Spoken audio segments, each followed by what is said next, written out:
First step வந்து நம்ம பூரணம் பண்ணிடலாம். ஆனால் வந்து இந்த பூரணம் நான் என்னோட ரெசிபி சேனலில் ஆல்ரெடி போட்டிருக்கேன். அதனால் நீங்கள் வந்து அதில் போய் வேணுன்னா செக் பண்ணிக்கோங்க கம்ப்ளீட்டாட்டு. நான் இன்றைக்கி ரொம்ப இன்டெப்த்தாக போகலை, ஜஸ்ட் நான் உங்களுக்கு வந்து எப்படி பண்ணணும்னு ஓவராலாக சொல்லியிருப்பேன். இந்த ரெசிபியோட லிங்க் நான் எல்லாமே டிஸ்கிரிப்ஷனில் கொடுக்குறேன், என்னோட பிளாகில் இருக்குது. நான் வந்து ஒன்றா போட்டுருவேன். இந்த வெல்லம் வந்து நல்ல சுத்தமான வெல்லம், அதனால் தேங்காயும் வெல்லத்தையும் போட்டு நான் வந்து வரட்டிட போகிறேன். இதில் ஒரு ஸ்ப்ளாஷ் தண்ணி ஊற்றிக்கோங்க, ஏன்னா வந்து அந்த வெல்லம் வந்து கரைஞ்சி வர்றது.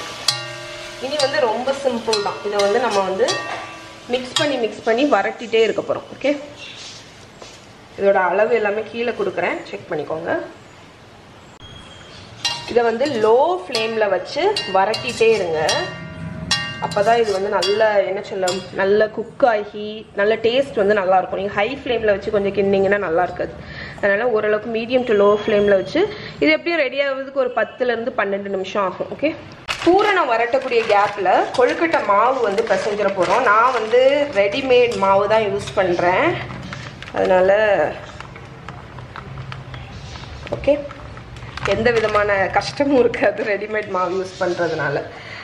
ஸோ நான் வந்து 2 விதமாக மாவு பிசைய போகிறேன். நான் இதில் வந்து ஒரு எவ்வளோ 1.5 கப்பு போல் மாவு போட்டிருக்கேன். அரிசி மாவு, இது வந்து பச்சரிசி மாவு தான். ஓகே, ரெடிமேடாக கிடைக்கிறது. ஒரு பிஞ்ச் உப்பு போட்டுக்கோங்க. இது நான் வந்து எதுக்கு பண்ணுறேன், பூரண கொழுக்கட்டைக்கு. அம்மினி கொழுக்கட்டைக்கு 2வது தான் பண்ண போகிறேன். ஏன்னு பார்த்தீங்கன்னா தேங்காய் போடணும். அதில் கொதிக்க தண்ணியை இந்த மாவில் ஊற்றிடுங்க. நல்லா தளன்னு கொதிக்கணும். சரியா, இதை நீங்கள் மிக்ஸ் பண்ணும்போதே அந்த தண்ணி வந்து அந்த மாவு வந்து அப்சர்வ் பண்ணும்.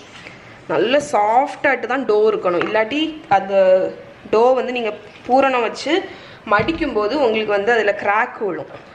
அதனால் நீங்கள் வந்து தண்ணி இது வந்து மாவு வந்து கொஞ்சம் நல்லாவே தான் இழுக்கும். சாஃப்டாக நீட் பண்ணணும் மாவு. ஓகே,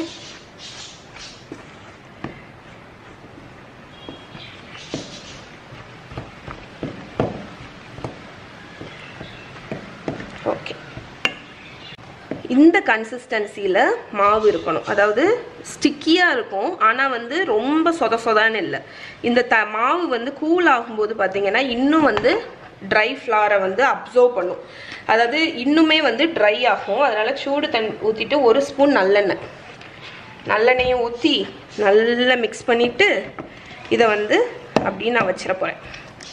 ஓகே, இப்போ பார்க்குறதுக்கு வந்து இது கொஞ்சம் ஸ்டிக்கியாக இருக்கிற மாதிரி இருக்கும், ஆனால் பாருங்கள் ஒன்றா அப்படி திரண்டு வருது, ஆனால் வந்து ஸ்டிக்கியாக தான் இருக்குது. இது வந்து மாவு வந்து கூல் ஆகும்போது உங்களுக்கு ப்ராப்பரான டெக்ஸ்டரில் மாறிடும். இப்போவே நீங்கள் இதை ரொம்ப ட்ரையாக பண்ணிங்கன்னு வைங்களேன், இது வந்து கூல் ஆகும்போது இன்னுமே ட்ரை ஆயிரும். அப்போ நீங்கள் பூரணத்தை உள்ளே வச்சு பண்ணும்போது உங்களுக்கு வந்து என்ன சொல்ல வெடிக்கும், அந்த வெடிப்பு அதெல்லாம் வரும். இப்போ இதை வந்து கூல் ஆகிறதுக்கு ஓரத்தில் வச்சிடலாம். ஒரு மூடி போட்டு ஓரத்தில் வச்சிடலாம். இப்போ வந்து நம்மளோட பூரணம் நல்ல சுருண்டு வந்தாச்சு. ஓகே, ஓரளவுக்கு சுருண்டு வந்தாச்சு. இனி இந்த சூடுலேயே வந்து நல்லாவே திக்காகும். இந்த டைமில் நம்ம மற்ற இன்க்ரீடியன்ட்ஸ் எல்லாமே ஆட் பண்ணிடலாம். நான் வந்து கொஞ்சமாக சுக்கு பொடி போடுவேன், 1/2 டீஸ்பூன் சுக்கு பொடி, ஒரு பிஞ்ச் வந்து உப்பு, அதுக்கப்புறம் ஏலக்காய் எசன்ஸ். நீங்கள் ஏலக்காய் பொடி இருந்தால் அது ஒரு 1/2 டீஸ்பூன் போடுங்க. அடுப்பு ஆஃப் பண்ணிட்டேன். ஆஃப் பண்ணிவிட்டு இதை நல்லா மிக்ஸ் பண்ணிடுங்க. இந்த சூடுலேயே வந்து இந்த பூரணம் வந்து நல்லாவே திக்காயிடும். ஓகே, மாவை வந்து நல்லா பிசைய போகிறோம். நல்லா நீட் பண்ணிக்கலாம். சாஃப்டாக ஆகிற வரைக்கும் நல்லா நீட் பண்ணிக்கோங்க. ஸோ கொழுக்கட்டை பண்ணுறது நான் இப்போ வந்து அந்த மோதகம் ஷேப்பெல்லாம் யூஸ் பண்ண போகிறதில்ல. நார்மலாக இந்த கையை வச்சு நம்ம உருண்டை கொழுக்கட்டை இருக்குல்ல அதுதான் பண்ண போகிறேன். ஸோ ஃபஸ்ட்டு ஒரு சின்ன தட்டத்தில் வந்து நல்லெண்ணெய் எடுத்துக்கோங்க, அதை வந்து கையில் அப்ளை பண்ணிக்கோங்க. அதுக்கப்புறம் நம்ம பண்ணி வச்சுருக்கிற மாவில் இந்த அளவுக்கு ஒரு போர்ஷன் டோ எடுத்துக்கோங்க. அதை நல்லா ரோல் பண்ணி ஃப்ளாட் பண்ணலாம். கையை வச்சு 2 கையை வச்சு இந்த மாதிரி ப்ரெஸ் பண்ணி ஃப்ளாட் பண்ணிக்கோங்க.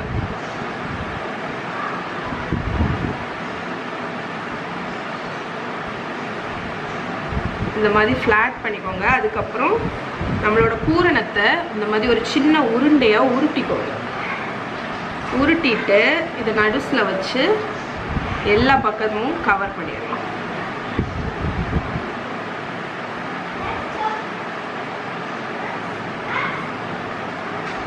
எல்லா பக்கமும் கவர் பண்ணிவிட்டு இந்த மாதிரி ஸ்மூத்தாக ரோல் பண்ணிடலாம். இந்த மாதிரி பண்ணும்போது நம்ம கொழுக்கட்டையில் கொஞ்சம் கூட கிராக்கே இருக்காது. ஸோ கிராக்கே இல்லை பாருங்கள். ஸோ எந்த விதமான கிராக்கும் இல்லாமல் ஸ்மூத்தாக கொழுக்கட்டை கிடச்சிடும்.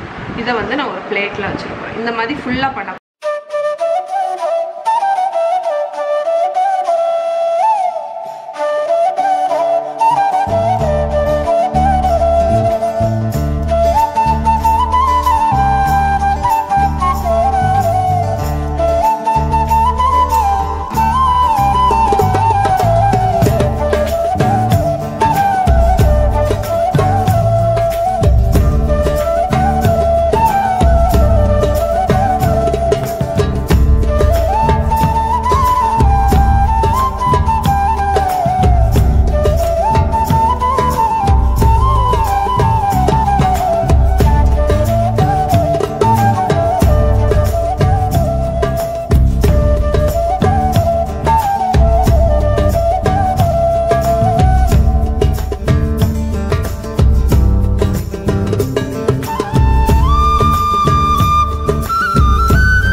உங்களுக்கு ஒரு டிப்பு மாதிரி ஒன்று கொடுத்துட்றேன். இந்த தட்டத்தில் வந்து நல்லெண்ணெய் எடுத்து வச்சுக்கோங்க. நான் வந்து என்ன பண்ணிட்டேன்னா இதில் பூரணத்தை வந்து ஃபஸ்ட்டு உருண்டையாக உருட்டி வச்சுட்டு அதில் எத்தனை பூரணம் இருக்குதுன்னு பார்த்துட்டு அதுக்கு தக்கன இந்த அரிசி மாவையும் உருண்டை பிடிச்சிட்டேன். ஸோ அப்போ நமக்கு வந்து பூரணமும் வேஸ்ட் ஆகாது, அரிசி மாவும் பத்தாம ஆகாது. இது ஒரு டிப்பு. இன்னொரு டிப் வந்து ஈஸி மெத்தட் என்னன்னு பார்த்தீங்கன்னா உங்களுக்கு கிராக் எதுவுமே வராமல் இருக்கிறதுக்கு இந்த உருண்டையை எடுத்துட்டு இந்த நல்லெண்ணெயில் வந்து ஒரு உருட்டிடுங்க. ஒரு உருட்டிட்டு அதுக்கப்புறம் நீங்கள் ஃப்ளாட் பண்ணிங்கன்னா உங்களோட மாவு ட்ரை ஆகாது, அதுக்கப்புறம் கிராக்குமே விழாது. உங்களுக்கு வந்து ஸ்மூத் ஃபினிஷில் வந்து கொழுக்கட்டை கிடைக்கும். ஓகே, இந்த மாதிரி பண்ணிவிட்டு ஒரு உருண்டையை எடுத்து இந்த நடுஸில் வச்சுட்டு நம்ம சைடு எல்லாத்தையும் ஒன்றா கொண்டு வந்து, ஏன்னா நம்ம எண்ணெய் வந்து லைட்டாக வச்சுருக்கிறதுனால உங்களுக்கு வந்து ட்ரை ஆகாமல் கிராக் விழாது. இல்லாட்டி வந்து மாவு வந்து கொழுக்கட்டை பண்ணதுக்கு அப்புறமும் பார்த்தீங்கன்னா காஞ்சு போக வாய்ப்பு இருக்குது. அதனால நீங்கள் வந்து இந்த மாதிரி எண்ணெயில் ஒரு ரோல் பண்ணிவிட்டு இந்த மாதிரி பண்ணிங்கன்னா எவ்வளோ ஸ்மூத் ஃபினிஷில் உங்களுக்கு கொழுக்கட்டை இருக்குன்னு பாருங்கள். ஓகே, ஸோ இது ஒரு சின்ன டிப் உங்களுக்கு. ஓகே, பூரண கொழுக்கட்டைக்கு எல்லாமே ரோல் பண்ணி வச்சுட்டு இப்போ இதை அவிக்க போட்டுடலாம். நம்ம அம்மினி கொழுக்கட்டை அவிஞ்சிருக்கும், அதை ரிமூவ் பண்ணிடலாம்.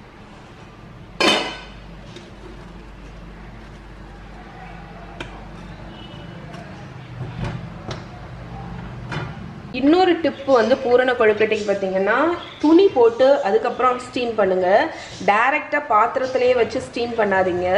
ஏன்னா வந்து அந்த தண்ணி வந்து டைரெக்டாக ஆவி பட்டுச்சுன்னா உங்களுக்கு வந்து அந்த அவுட்டர் இது வந்து ரொம்ப சொதன்னு ஆகும். அதனால் ஒரு துணியை போட்டுட்டு அதுக்கப்புறம் கொழுக்கட்டையை வச்சு ஸ்டீம் பண்ணுங்கள்.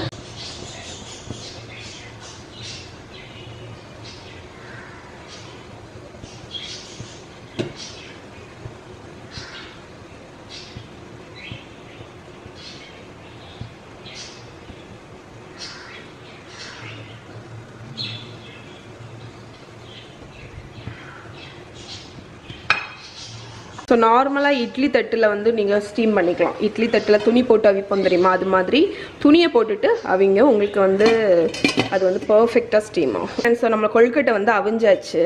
இங்கே பாருங்கள், ஒரு பூரணம் கூட வெளியே வரவே இல்லை, அவ்வளோ சாஃப்டாக பவுன்ஸியாக இருக்குது. இப்போ இதை எடுத்துடலாம்.